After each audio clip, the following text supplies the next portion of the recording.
Hey guys, Josh here, and you're watching Chimp Skills. And today I want to talk about part 2 of The Art of Learning by Josh Waitzkin, which I completed about a week ago. So to tell you the truth, I got most of the meat of the information out of the book in the first half, and the second component goes a lot into the applications of the way that he sort of adapts those particular skill sets to his chess game, and uses that, as a way of expressing each of the different skills. So the main things that I took away, sort of just a summary of what he spoke about on how to achieve flow state and how to get into it, the fastest. So these are some of the key takeaways that I sort of found. The main one was meditation.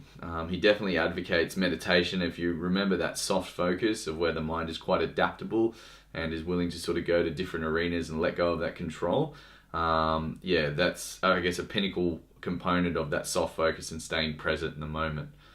Some other sort of practical tips that he uses is he finds his concentration around sort of the 45-minute mark tends to waver. So if he's doing work that requires a lot of attention, sort of chunking it in 45-minute sort of increments, and then allowing to have some breaks between where you can sort of do other things like meaningless tasks are really good ways of allowing your subconscious mind to sort of get working. So just washing the dishes, taking your dog for a walk, just sort of these things that don't require a lot of brain activity. But your subconscious mind's then able to turn over during those points. Other things was find the times in the day where you are most productive. So some people are morning people, others are evening people. Some people work better during the middle of the day. Find out what times of the day you're sort of most productive. And if you've got things that require a lot of, high input or high energy output from the brain, use those time frames to do the most difficult work that you have and try and get into that flow state. And last but not least, leave when you're on a run. So don't burn yourself out to the stage where, say for instance, if you're writing a book, and you were writing until you've run out of things to do, sort of stop. I can't remember who it was, but there's a famous author who would stop mid-sentence.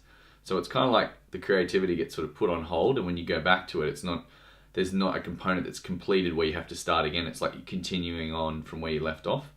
So it makes it a little bit easier to sort of pick up where you were and then get back into that sort of flow state faster, as opposed to completely finishing something and then when you're starting again, it's like you have to reignite that fire and go from the beginning. So quit while you're ahead, and then save that bit of extra energy for your next session as well. So just to recap, guys, the main things, so definitely meditation, try and work in sort of 45-minute increments, find the most productive time during the day when you're going to be sort of your brain's at its peak, and then, quit while you're ahead. So if you're on a good run, that's good, stop and then pick it up and take it up the next day or whenever you're next going to get into it. So look, guys, hope you enjoyed this for today. Give it a like, give it a share, and until next time, peace.